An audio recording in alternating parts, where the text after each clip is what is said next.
hoje é culto da família, a gente fala para a família. Mas tem algumas coisas na Bíblia que eu creio que deixa algumas pessoas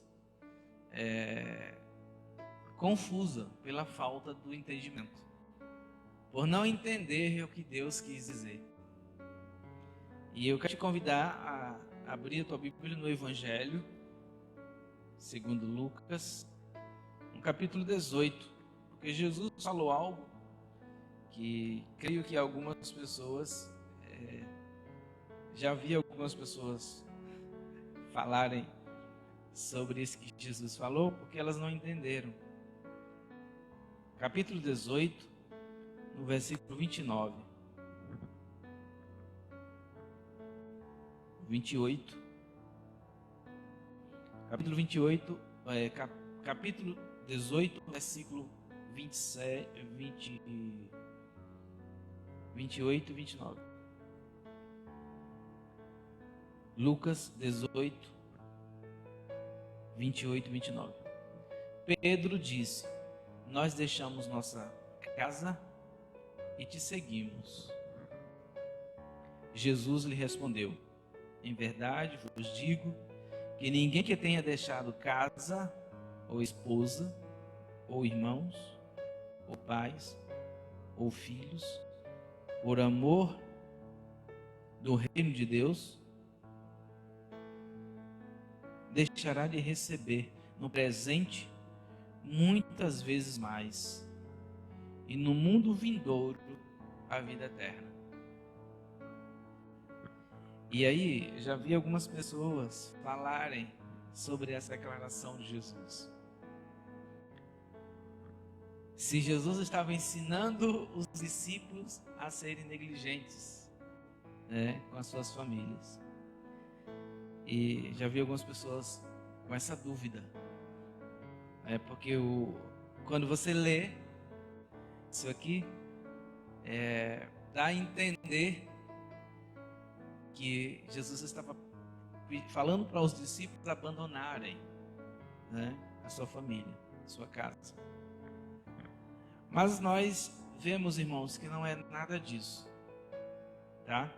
Não é nada disso. Quando ele falou, versículo 29, em verdade vos digo que ninguém que tenha deixado casa, ou esposa, ou irmãos, ou pais, ou filhos, por amor do reino de Deus, deixará de receber no presente muitas vezes mais, e no mundo vindouro a vida eterna. E isso aqui nos mostra, irmãos, a preocupação, ou seja, o que Jesus queria passar para eles sobre o comprometimento deles com Deus, com o reino de Deus, tá? Jesus queria mostrar para eles que eles tinham que deixar tudo por amor a Cristo, para servir a Cristo. Nós temos aqui uma continuação a partir do versículo 18, fala do jovem rico. Isso aqui, você já sabe da história do jovem rico. E uma das coisas que impedia que o jovem rico servisse a Deus, era a riqueza dele, tá? Era a riqueza dele. E aí Jesus, ele continua, ele fala sobre que era mais fácil um camelo passar no fundo de uma agulha do que um rico ser salvo, falando do jovem rico. E aí ele fala para os seus discípulos: olha, aquele que não deixar pai, mãe, sua casa, sua família, para me servir, para servir a Deus, ou seja, se não fizer isso, se não estiver disposto a servir a Deus em primeiro lugar, não serve. Isso não é serviço. Eu lembro que uma certa vez alguém chegou para Jesus e falou: olha, Jesus, eu queria te servir, mas deixa primeiro eu sepultar os meus pais. Ou seja, aquela pessoa falou para Jesus: Jesus, os meus pais já são idosos e eu preciso deixar que eles morram primeiro para que eu venha te seguir. E aí Jesus diz: deixe que os mortos sepultem os mortos, enterre os mortos. Ou seja, aquela pessoa não estava querendo servir a Deus por causa dos seus pais. Os seus pais eram o impedimento. Os seus pais eram a trave que impedia que aquela pessoa servisse a Deus. A gente sabe que não tem nada a ver com abandonar a família, tá? Tem nada a ver com abandonar a família, o meu marido não é servo de Deus, ou a minha esposa não é serva de Deus, eu vou deixá-la porque ele não concorda com o evangelho, então vou deixá-lo porque eu vou servir a Deus. Não é assim, né, irmãos? O apóstolo Paulo fala que se um serve a Deus e o outro não serve, aquele que não serve é o quê? Santificado pelo que serve. Então, como é que você ganharia a sua família se você o abandonar? Se você o abandona? Então, para entendermos que Jesus ele não estava falando em abandonar, mas ele estava falando uma questão de fé. Olha, se os seus pais não creem, deixa ele com a fé dele. Ou se ele não crê, deixa ele lá, você crê. Tá? Se seus pais não querem servir a Deus, sirva, deixa eles lá. Se os seus parentes não querem servir a Deus, deixa ele lá. Deixa ele lá, mas você sirva. Então, a nossa família, pessoal, é um ministério que Deus nos deu para cuidar, E às vezes nos dá muito trabalho, Às vezes os nossos parentes ou até alguém dentro da nossa casa nos dá muito trabalho. Alguns dizem que o nosso ministério começa na nossa casa, porque nós temos trabalho às vezes com os nossos próprios filhos, com os nossos próprios parentes. Às vezes o esposo tem problema com a esposa tem problema com o esposo. Começa em casa, a luta já começa ali, porque você tem a responsabilidade de mostrar Jesus para eles. Nós temos a responsabilidade de mostrar Jesus para a nossa família, para os nossos familiares. E aí, em alguns momentos, nós precisamos ser fortes. Em alguns momentos, nós precisamos segurar forte o cajado, e não retroceder. Porque, em primeiro lugar, está Deus, o reino de Deus. Como diz no Evangelho de Mateus 6,33. Em primeiro lugar, o reino de Deus e a sua justiça. E todas essas coisas nos serão acrescentadas. Depois que ele falou das nossas necessidades, do que nós necessitamos. Então, não é negligenciar, até porque o apóstolo Paulo, falando a Timóteo, ele falou que, primeira carta de Paulo a Timóteo, capítulo 5, no versículo 8, ele diz que aquele que não cuida dos seus é pior do que o incrédulo. Aquele que crê em Deus, que não cuida da sua família, que não se preocupa com a sua família, é pior do que aquele que não crê. Está negligenciando, deixando de fazer o que deveria fazer. Então, nós temos a responsabilidade de servir a Deus, né, de mostrar Jesus para aqueles que estão próximos de nós, não só a nossa casa, nossa família. Nós temos a responsabilidade de passarmos Jesus para eles, passarmos o testemunho para eles, né? Então não é abandonar, né? Não é abandonar a família, não é desprezar a família. Às vezes a gente evita, né, aquele parente, né, que é problemático, aquela pessoa que é problemática, aquela... Eu lembro que já falei isso aqui, que algumas vezes que visitei uma irmã, minha irmã, era mais para brigar com ela, discutir com ela. Discutir assim, num sentido, porque ela começava a desfazer do Evangelho. Ela começava a falar muita bobagem contra o Evangelho, contra o Deus que eu servia, que eu sirvo, né? Servia porque isso foi passado. E aí eu evitava visitá-la, porque ela cria em Deus de outra forma. E eu tive que pagar um preço, né, alto por isso, por ela.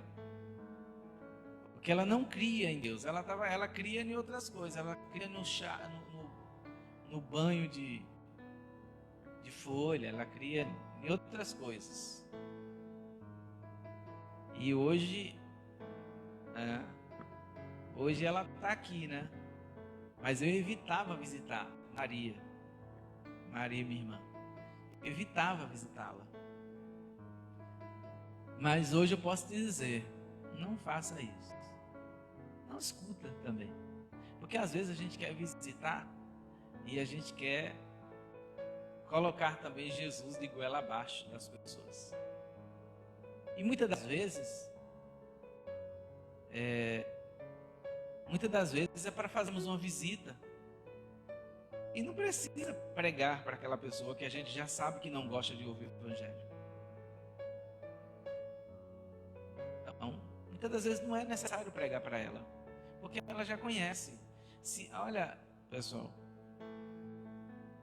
o mundo e até os nossos parentes, eles querem um testemunho.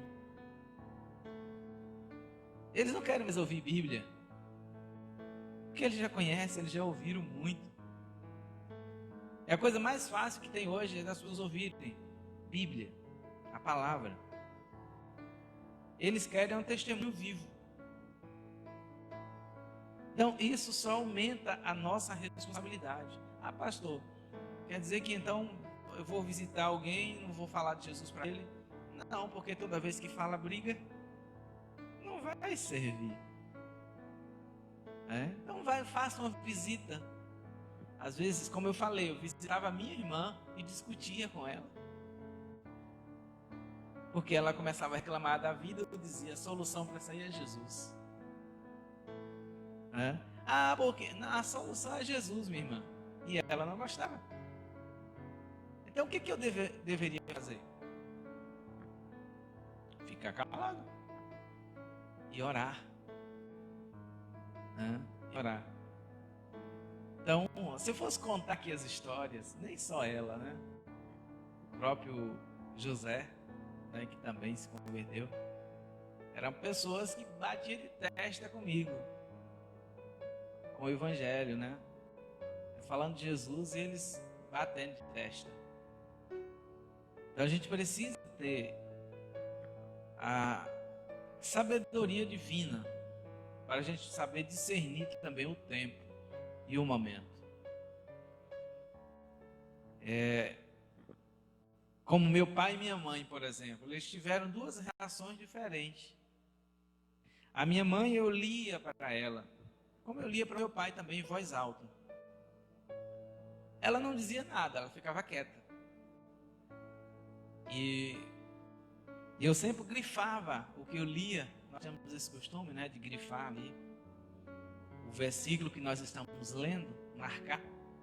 E eu sempre deixava o versículo que eu queria que ela lesse depois, eu deixava marcado.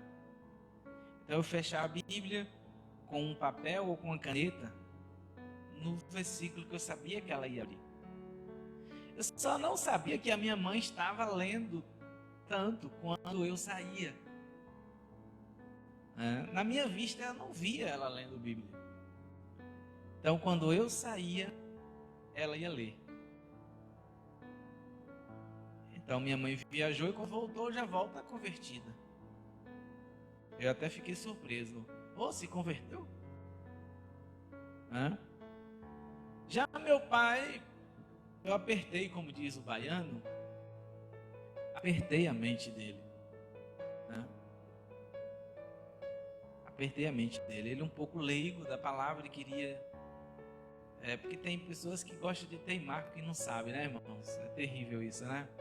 Quando você tem 100% de certeza que você está certo. E você sabe que a pessoa não sabe de nada. E ela vai teimar com você. Aí você tenta convencê-la. Então a gente precisa ter entendimento. Não adianta você discutir com alguém que diz que sabe de tudo. Não adianta. Não discuta, fique calado. Eu não aguentei. E fui discutir com meu pai, né? Então foi uma luta, foi uma batalha. E a ponto dele mandar eu rasgar a Bíblia, queimar a Bíblia. Eu mostrando para ele. Só que eu estava falando com certeza. A gente lê e mostra, né, irmãos? Ele se viu acuado, né? Ele se viu imprensado e ficou bravo. Então depois eu me arrependi do que eu fiz. Então muitas das vezes nós queremos colocar o evangelho de goela abaixo das pessoas, achando que elas não conhecem. E algumas não conhecem. Só que muitas das vezes nós temos que convencer as pessoas. Nós. Mas a Bíblia diz que quem convence é o Espírito Santo. Mas em alguns momentos nós precisamos convencer as pessoas. Como? Se o evangelho que você vive, se o evangelho que você prega não faz você testemunhar, você não está convencendo. Ou seja, eu estou tirando convencer com testemunho. Eu quero que você entenda que o convencer que eu quero dizer é que o seu testemunho convence as pessoas. O seu testemunho ajuda as pessoas a crer. Se você é uma pessoa que serve a Deus em espírito e em verdade, que não anda por aí murmurando, reclamando da sorte, se você é uma pessoa que vem luta, que vem tempestade, que vem tornado, e você está ali firme em Deus, se as pessoas veem em você segurança do evangelho, se as pessoas veem que você não nega Jesus por bobagem, isso é testemunho, isso é convencer as pessoas. As pessoas veem segurança em você. Mas se alguém vive o evangelho fajuto, e com qualquer coisa, com qualquer luta, com qualquer tribulação, já reclama da vida, já murmura, não vai convencer. E aí começa dentro da nossa casa. Por isso que é importante nós passarmos isso para a nossa família, a segurança de quem é Cristo em nós. A Bíblia diz: Cristo em mim é a esperança da glória. Cristo em mim, esperança da glória. E Cristo em você é a esperança para muita gente. É a esperança para muita gente. No momento do desespero, as pessoas elas procuram uma fortaleza. E muitas das vezes elas não procuram Jesus, elas procuram o representante de Cristo. Porque foi para isso que Deus deixou a igreja. Foi para isso que Deus deixou você. Porque quando Jesus falou que quando as pessoas não dessem ouvido para os discípulos, eles não estavam dando ouvidos para a palavra de Deus. Então, quando alguém não dá ouvidos a você, ao evangelho que sai da sua boca, eles não estão desprezando você. Eles estão desprezando Jesus. E foi por esse motivo que Jesus falou: olha, no abrir da tua boca eu vou colocar a palavra. Falou isso para Jeremias, falou isso para Isaías e falou isso para outros. Porque somos representantes de Cristo. Onde estivermos, onde formos, nós precisamos ser representantes de Cristo. Mas não podemos nos representar, irmãos. Não é nós que vamos. Quem mete a cara não é nós. Quem mete a cara é Cristo na frente. Porque se Ele mandou, Ele garante. É por isso que nós somos igreja hoje. É por isso que nós somos noiva e permanecemos até hoje. E vamos permanecer até o arrebatamento da igreja. Porque é Ele que vai na frente. É Cristo que vai na frente. Sabe? É Ele que vai abrindo o caminho. A gente não faz nada. O que a gente tem que fazer é só dar o testemunho. Mas é Cristo quem faz. É Cristo que está fazendo. Sempre foi. E sempre será Ele. Não damos o crédito a Ele. Muitas das vezes nós não damos o crédito a Cristo. Quem recebe o crédito é o homem. É a pessoa. O pregador. Pregador. É o homem. Primeiro vem o homem de Deus. O homem de Deus. Não fazemos nada, irmãos, se Cristo não fizer. Quem somos nós e Cristo sem Cristo? Então nós temos a responsabilidade de mostrar Jesus na nossa casa, na nossa família. Nós temos a responsabilidade de conduzir a nossa casa, sabe, no verdadeiro e genuíno, no genuíno evangelho de Cristo, dentro das promessas dele, dentro do querer dele, com entendimento, com inteligência.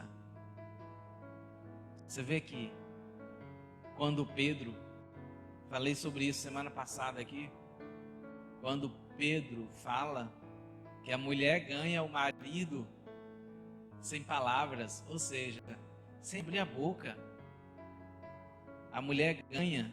Ele fala da mulher, A mulher ganha o seu marido, porque não adianta ela ser bonita. Ele quis dizer, não adianta aquela mulher ser bonita, se arrumar, se o coração é terrível. Não adianta. E aí ele fala: olha, mulheres, vocês vão ganhar, você vai ganhar o seu marido sem abrir a boca.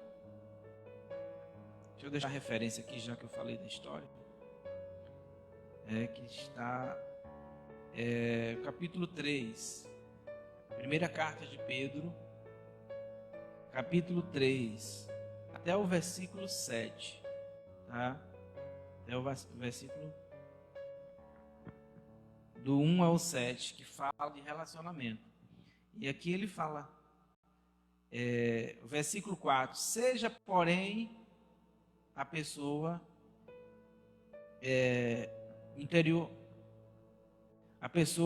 interior do coração incorruptível,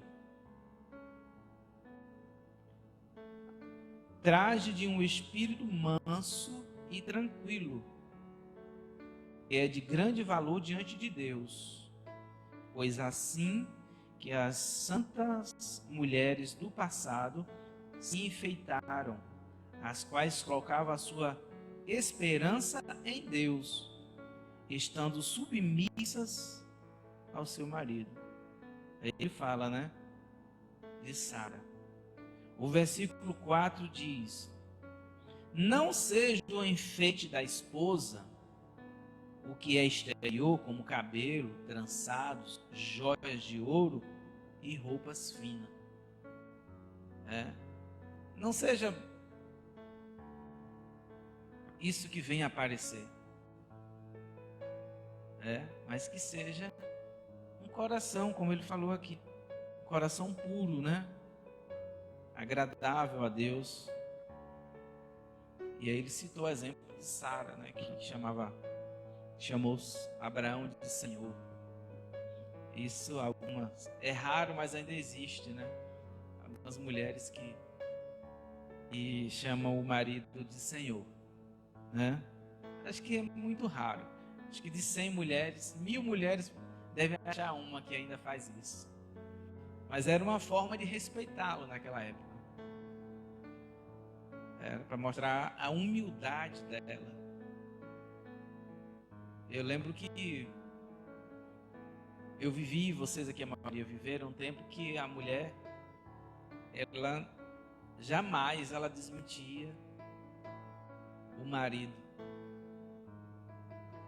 por mais que ele tivesse errado na frente de alguém. Não, fulano, não é assim não. Não desmentia. Depois que todo mundo saísse, que ficava só os dois, aí ela chegava e disse: fulano, tu falou isso, mas não é isso, é isso. Ele que vai consertar depois. Era a mesma coisa dos filhos. Os filhos também não corrigiam os pais. Não, painho ou maninha, não é assim não, tá errado. Os filhos fazem isso hoje, né? E nós precisamos ensinar isso para eles. Então, era uma forma de respeitar, de honrar. Era uma forma de honrar a pessoa. Foi o que Sara fez. Sara falou: olha, Abraão, eu não posso te dar filhos, então eu vou te dar a minha secretária, para você ter um filho com ela, para que você seja um homem honrado. Já que, naquela época, o homem que não tinha filhos era um homem desonrado na sociedade. E aí ela fez aquilo porque ela era boazinha? Não. Ela fez aquilo porque ela entendia o princípio da obediência, da honra. O princípio da honra, ela entendia. E aí ela foi humilhada, tá? Ela se humilhou e foi humilhada, porque o filho não saiu das suas entranhas, saiu da sua secretária. Entendeu? Por isso que a Bíblia, a palavra de Deus é tremenda, quando diz que a mulher sábia edifica a sua casa. Mulher sábia edifica. Mulher sábia edifica. Tá, irmãos? Então, essa palavra que eu deixo para você nessa noite é que Deus continue falando ao teu coração, né? Ter Deus em primeiro lugar, servir a Deus, não é abandonar a família. A família anda junto, né? Deus nos resgatou para que nós vamos resgatar aqueles também que estão perdidos, incluindo aqueles que são os nossos parentes. Tá? Então, dá vontade de falar de Jesus, dá vontade de dar aquela palavra rema, palavra-chave, mas aí tem que ver se Jesus mandou ou se é um rompante da ira, do egoísmo humano, né? Ou se é coisa da nossa carne, Vou dar uma palavra dele, vou dar uma cajadada. Não é isso que nós usamos? Dá uma cajadada. Aí, em vez de se aproximar, se distancia da pessoa. Né? Muitas das vezes as pessoas não querem uma palavra, elas querem apenas um abraço. Elas não querem que você diga nada, querem só apenas que você abrace. Muitas vezes elas não querem que você diga nada, elas só querem uma visita. Só querem que você vá lá, sente na sala, tome um café. Eu vim te ver. Pronto. Chegou o crente. E aí o crente não abre a boca. E aí a pessoa se sente, né, se surpreende. Eu lembro, falei isso aqui há poucos dias, né? Encontrei um rapaz que estava, um senhor mais velho que eu. E eu percebi que ele estava passando por uma situação difícil. E eu comecei a falar de Jesus para ele. E Deus me mostrou um problema sério na vida dele. E contei aqui, né? Quem não ouviu vai ouvir agora. E eu buscando de Deus ali, Deus me dá a direção para conversar com esse senhor. Porque é a pessoa mais velha que eu. E para que eu não botasse ele para fugir, né, irmãos? Porque a questão é muito séria. Ele não me falou a vida dele, mas Deus me mostrou. E eu fui com muito cuidado, falando, conversando com ele, e ele ali tentando fugir, né? Mas sentado do meu lado assim, uma pessoa que tenha, né, uma questão muito, muito séria, muito grave acontecendo com ele. Aconteceu com ele. E falei de Jesus como deveria, buscando o máximo não jogar pimenta ali na ferida, né? Mas procurei dar uma anestesia na ferida. Inflamada é impossível pegar anestesia. Mas sei que conversei com ele e no final ele falou: olha, eu gostei de conversar com você porque mesmo diante desse problema, que ele acabou revelando, confirmando o problema, os crentes só chegam para me detonar. Foi mais ou menos isso. Eu não gosto nem de dar ouvido. Mas eu fiquei sentado aqui conversando com você e assim, eu falei glória a Deus. Eu dei glória a Deus porque Deus me deu a palavra certa, as palavras certas. Senão ele não teria parado para me ouvir se eu tivesse chegado logo duro com ele. Uma pessoa que eu nunca vi, não conheço, mas que Deus me mostrou a vida dele. E eu fui com calma até eu revelar para ele que Deus estava me mostrando tal problema na vida dele. Então, é disso que precisamos nesses dias, nesse tempo. Buscar de Deus a direção certa para tomarmos a decisão certa. Se falarmos aquilo que vem na nossa boca, por falarmos, não vai surtir um efeito nas pessoas como deveria. A palavra de Deus, ou ela vai de Deus para as pessoas, ou é uma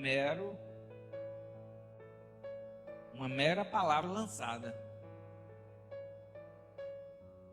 que não vai surtir efeito nenhum. Então, é bom termos a direção de Deus. É bom falarmos aquilo que Deus quer para tal situação, no tempo certo, no momento certo, na hora certa, no minuto e no segundo certo.